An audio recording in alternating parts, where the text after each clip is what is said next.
جی وعلیکم محمد صاحب. السلام. ہیلو السلام علیکم ورحمۃ اللہ وبرکاتہ. وعلیکم السلام. جی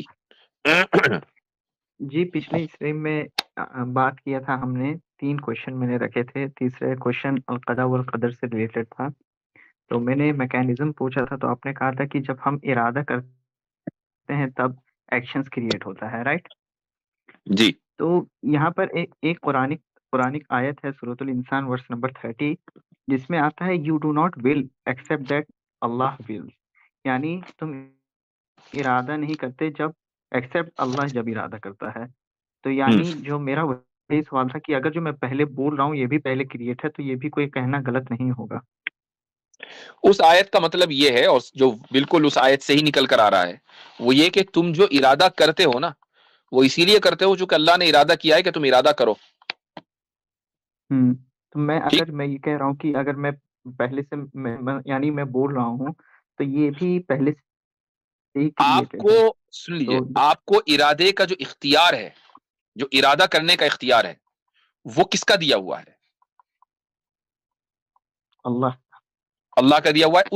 اسی حقیقت کو اس آیت کے اندر بیان کیا ہے کہ یہ اختیار آپ کو ملا.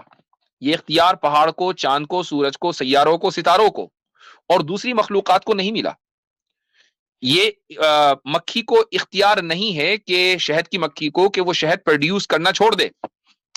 وہ اپنا یہی کام کرے گی اور ملینز ایئرز کے لیے یہی کرتی رہے گی، اور اس سے پہلے یہی کرتی آئی ہے. ایسا نہیں ہے کہ وہ شہد کی بجائے اب میپل سیرپ پروڈیوس کرے گی بھئی آج سے، یا شہد کے بجائے دوا بنانے خمیرہ کاؤزمان بنائے گی. ایسا نہیں ہے. اس کو شہد ہی پروڈیوس کرنا ہے، اس کو اس کے علاوہ کوئی دوسرا اختیار نہیں ہے. تو جو اختیار انسان کو ملا ہے وہ اختیار خدا کے دینے کی وجہ سے ملا ہے. اسی کو اللہ تعالیٰ نے اس آیت کے اندر بیان کیا ہے. جی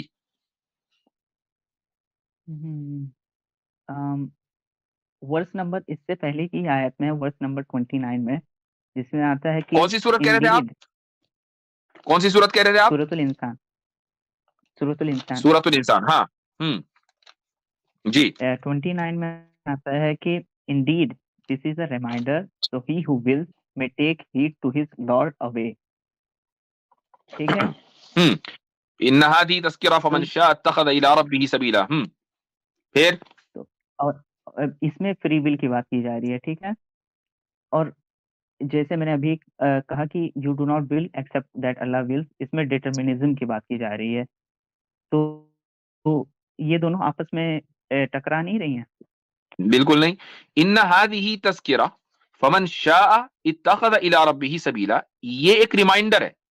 جو چاہے وہ اس ریمائنڈر کو اختیار کر لے.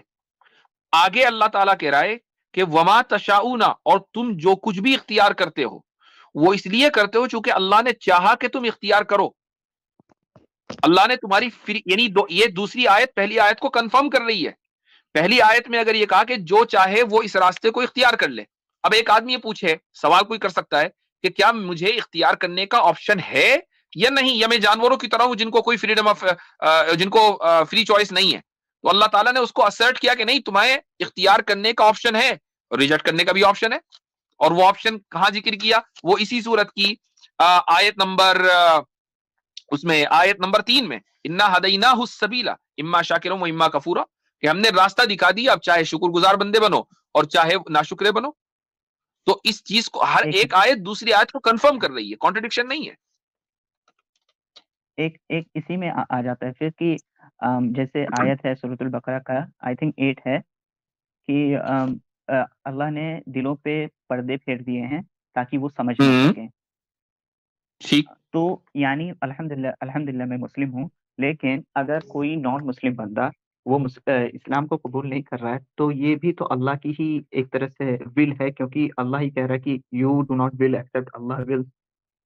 تو اس میں کیا کہنا؟ میں نے پھر کہا کہ آپ اس چیز کو نہیں سمجھ رہے ہیں. میں یہ کہہ رہا ہوں کہ you do not will accept Allah will کا مطلب کیا ہے کہ آپ کو جو اختیار کی طاقت ہے وہ خدا کی دی گئی ہے، خدا کی دی ہوئی ہے. آپ نے اس چیز کو تسلیم کر لیا یا نہیں؟ دی گئی ہے. خدا کی طرف سے آپ کو صحیح اور غلط میں کسی بھی ایک چیز کو اختیار کرنے کی طاقت دی گئی ہے. یہ سورہ انسان کی آیت نمبر 29 کے اندر بیان کیا گیا ہے. Simple, understood.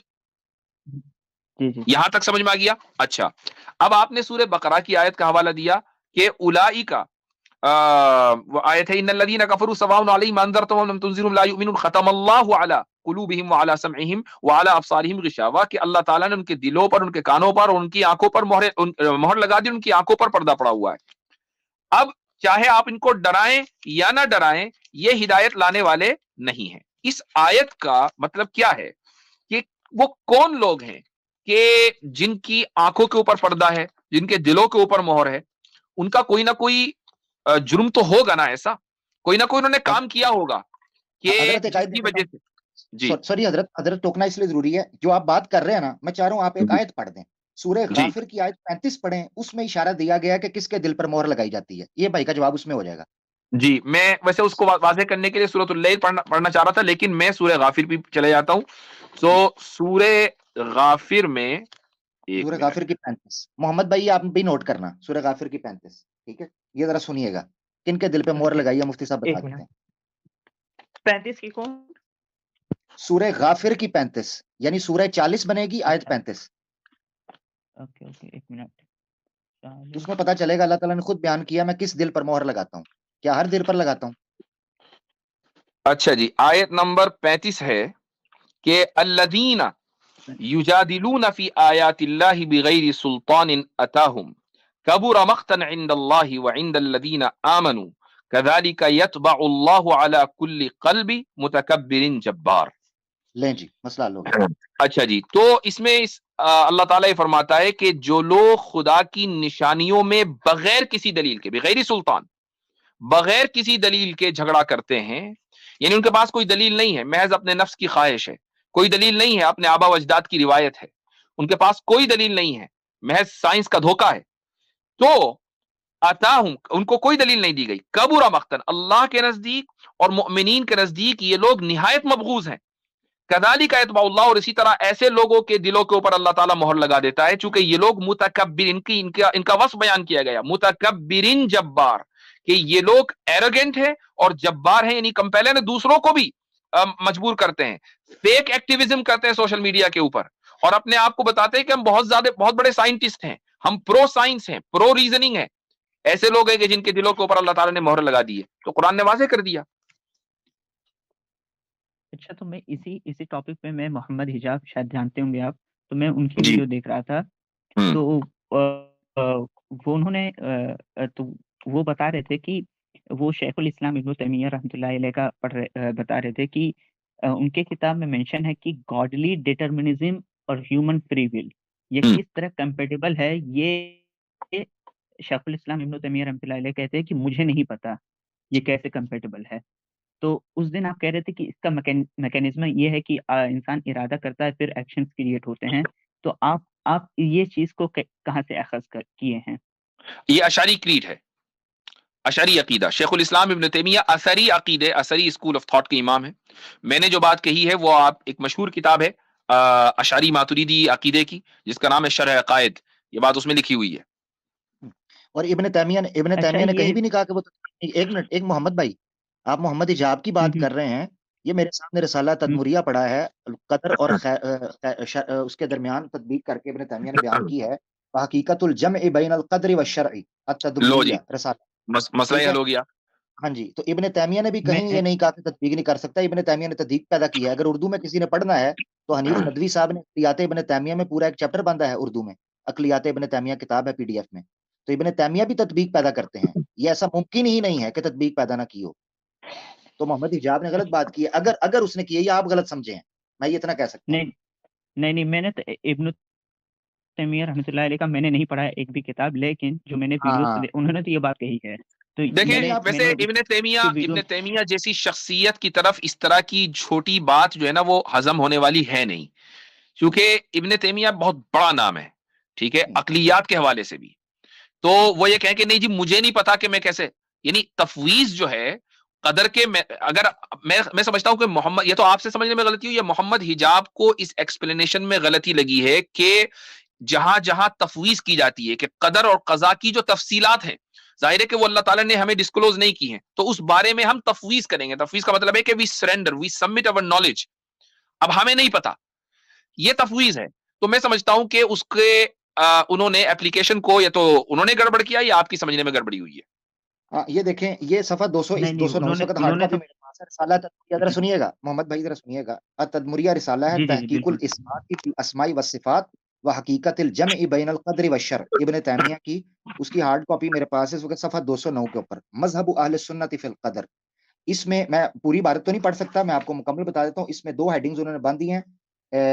اس کا قدر کا، اس پہ اہل سنہ کا موقف، اور اثباتہم للاسباب، اسباب کا اس بات ثابت کیا ہے جو خود اس بات کی دلالت ہے کہ قدر کے بعد ایک خیار ہے، اختیار ہے اسباب کے تحت، جس کو اہل السنہ مانتے ہیں.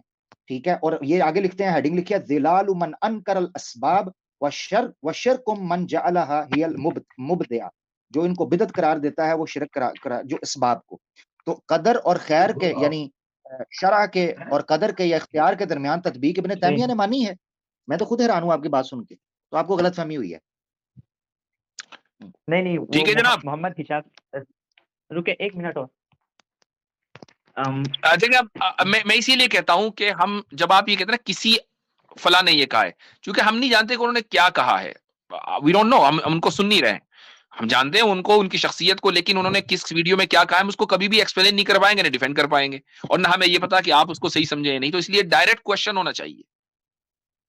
اچھا اور دوسری یہ بات آپ ہے بھی محمد مانتے بھائی، ہوں گے کہ محمد بھائی اور بات میں سوری، میں پتہ کیا بات ہے جو قدر کا، سوری میں آپ کی بات ٹوک رہا ہوں، ریلی سوری. یہ جو تقدیر کا معاملہ ہے نا، اس پر کوئی نہیں کوئی دقت آپ نہیں. درجنوں آیات لے آئیں گے جو جبریہ اور قدریہ کے درمیان آپس میں وہ استعمال کرتے رہے تعویل میں. یہ کلاسیکل ٹائم میں ارلی اسکالرز جو ہیں، یعنی صحابہ تابعین کے دور میں، یہ بحث جبریہ اور قدریہ کی شروع ہو چکی تھی. وہ دونوں آیتیں پیش کرتے تھے ادھر کی ادھر کی، جس کو مفتی صاحب نے بین جو اس میں بیلنس ہے وہ بات رکھ دی ہے. میں آپ کو سمپل بات کہوں گا، آیتوں میں الجھنے کی بجائے خود سوچیں کہ اگر اسلام کا موقف جبریہ والا ہوتا تو انبیاء کے بھیجنے کا کوئی جو ہے نا صورت یا علت وجہ نہیں نظر آتی تھی. انبیاء کا آنا اور لوگوں کو دعوت دینا یہ خود اسلام کے موقف کی جلی دلیل ہے اور بین واضح دلیل ہے کہ اسلام اختیار کو مانتا تھا. اب رہی بات ان آیات کی، تو ان آیات کو اس ذل میں سمجھا جائے گا، اس کی سپرویژن میں سمجھا جائے گا، جس کو مفتی صاحب نے کہا کہ ایک چیز یہ ہے کہ آپ یہ اختیار مانیں کہ اللہ کی ذات نے یہ اختیار ودیت کیا تھا ہماری فطرت کے اندر. اب اس کے اندر رہ کر جو چیزیں ہو سکتی ہیں اس کے آپ سمجھیں بھائی، یہ چیز ہے. گزارش کریے. اچھا یہ آپ کے چلے بھائی دیکھیں ٹائم بہت کم ہے، اوروں کو بھی موقع دینا ہے. آپ کے ساتھ بڑی لمبی گفتگو ہوگی، گزشتہ 15 منٹ سے ہم آپ ہی کے ساتھ گفتگو کر رہے ہیں. اگلی مرتبہ آ جائیے گا. ایک سوال اور پلیز. جیسے اسٹوری آف ایڈم اینڈ ایو پیس بی اپون دیم، تو ان کا یہی ہے کہ انہیں کریٹ کیا گیا، پھر اینجلز کو پروسٹریٹ کرنے کو کہا گیا، پھر ابلیس نے نہیں کیا، اسے نکال دیا گیا، پھر آدم اینڈ ایو کو جنت کے اندر ڈالا گیا، پھر انہوں نے غلطی کیا، پھر انہیں بھی نکال دیا گیا. یہی ہے بیسک پریمس. تو جب اس میں ایک سوال یہ آتا ہے کہ جب ابلیس کو نکال دیا گیا جنت، یعنی جو بھی جنت تھا، تو یہ ابلیس انٹر کیسے ہو گیا؟ کیونکہ یہ کون سی جنت تھی جہاں پر انٹر بھی کر گیا، اسے وسوسہ بھی ڈال دیا گیا؟ تو یہ کون سی جنت تھی؟ کیا وسوسہ؟ سب سے پہلی بات آپ کا سوال اس مفروضے کے اوپر ڈیپینڈ کرتا ہے کہ وسوسہ ڈالنے کے لیے انٹر ہونا وہاں ضروری ہے. کیا ضروری ہے؟ کیا جنت سے باہر ہی وہ یعنی ابلیس ڈال دیا؟ ایک بات. دوسری بات یہ ہے کہ نہیں بلکہ اسی پر رہتے ہیں اسی پوائنٹ پر کہ فوسوس الیہ الشیطان، کہ فوسوس الیہم الشیطان، کہ شیطان نے ان کو وسوسہ دیا. اب وسوسہ ڈالنے کے لیے کیا یہ طریقہ ہے کہ باقاعدہ فزیکلی شیطان جنت میں جائے، وہاں جا کر گفتگو کرے، سر کھجائے اور بات بتائے؟ یہ کوئی ضروری تو نہیں ہے. یہ تو اس کو کہتے ہیں ہم قیاس الغائب علی الشاہد، کہ ہم اپنے فزیکل ورلڈ کو جس طریقے سے دیکھ رہے ہیں ہم اسی طریقے سے اس میٹا فزیکل ورلڈ کو سوچیں. میٹا فزیکل ورلڈ کی ریالٹیز الگ ہیں، فزیکل ورلڈ کی ریالٹیز بالکل الگ ہیں.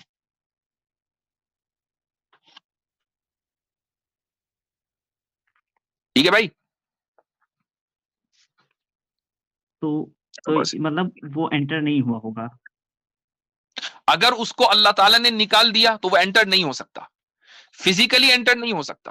اور ظاہر ہے کہ جنت کے جو رولز ہیں ابھی تک کہ وہ اس جنت کے اوپر لاگو نہیں ہوئے، چونکہ حضرت آدم علیہ الصلوۃ والسلام جس وقت جنت میں موجود تھے تو وہ جنت تھی کہ جہاں سے ان کو نکل کر اس دنیا میں آنا تھا. یہ وہ جنت نہیں ہے کہ جہاں پر ہمیں جانا ہے، جہاں لا خوف علیہم ولا ہم یحزنون کا اصول چلتا ہے کہ جہاں نہ کوئی خوف ہے نہ کوئی غم ہے، جہاں نہ کوئی امتحان ہے، کچھ نہیں ہے.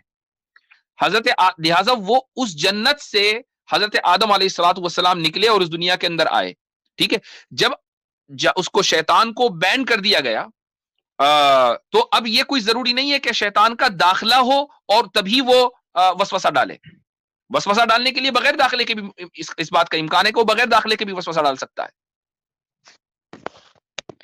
اچھا عاصم بھائی کا کمنٹ ہے. بھائی آپ سے کافی بات ہو گئی ہے، مفتی صاحب نے کہا بھی ہے. عاصم بھائی کا کمنٹ میں دکھانا چاہ رہا ہوں. کہتے ہیں محمد حجاب didn't say امام ابن تیمیہ don't believe in جبر and قدر. He said امام ابن تیمیہ says we know both exist but we don't know through which mechanism both exist.